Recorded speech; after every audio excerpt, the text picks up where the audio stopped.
Navigators have been a godsend to this area. The Navigators are phenomenal. We have amazing Recovery Navigators.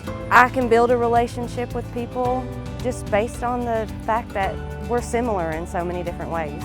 Such a different experience being able to connect with somebody on a recovery level, somebody that had been there, that understood. They're great folks, and they work hard, and they're passionate about what they do. They're such a great team. We're so lucky to have them.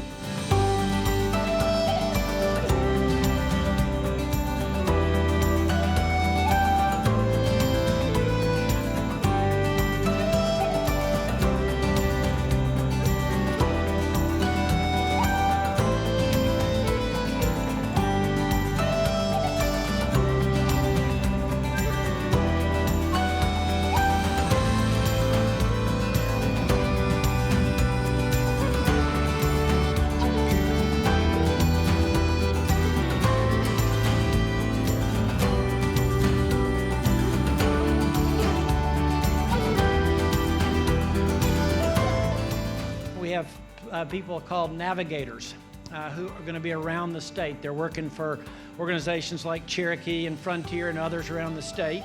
And their job is to help folks literally navigate through the system, and a lot of them know how to do that because they've had to do that. You want to hear something really cool? So obviously the $30 million doesn't go into the budget till July 1. They're already working. Okay, and folks like Frontier and Cherokee and others have said, we'll figure out how to do it. Let's go ahead and get to work. Citing that legislation at Blount County Memorial Hospital with Governor Haslam, that was a huge day, beginning the recovery process for so many different people. From the ribbon cutting, we had actually already been started for about a month before we actually realized we were supposed to get started. We were able to just use our story and use our experience to help other people. That is the magic of Navigators, because they are able to interface with the client at their level, having experienced a lot of what they're going through right now. And from that, you establish trust. Usually by the time a navigator sees a person in the ER, they're not in very good shape. We have people that come from all walks of life. Some have experienced homelessness. Some are living with family members. Some have been struggling for years. Some have recently overdosed as a result of the fentanyl and other drugs that we're seeing in this region. If they don't have that connection or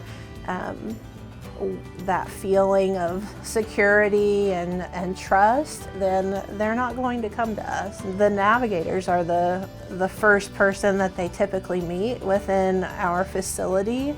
So they kind of set the standard for how that's going to go for the client. We have patients who will come in multiple times just for detox symptoms, and they get treated and they get discharged and they go home, and then they use again and they come back.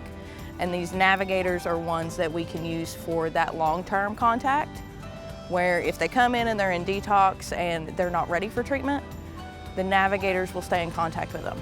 If they come in again, they see the same navigator and they get to talk to them again.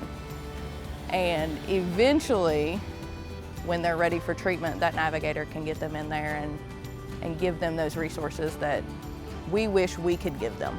It's funny because the navigators will see them and assess them, and they'll get here and they'll get stable in the units, and then here I come over asking them if they would like treatment, and we advocate for them. We empower them to want to do so. So after, they're interested in it, we make sure that we get them the referral source, like referred to the facility, and we make sure that they get in the treatment that they need.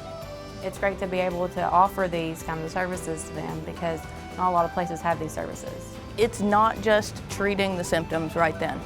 We can treat those symptoms and we can help them get better in the moment, but the navigators are the ones who stick with them and provide them with the treatment after they see us.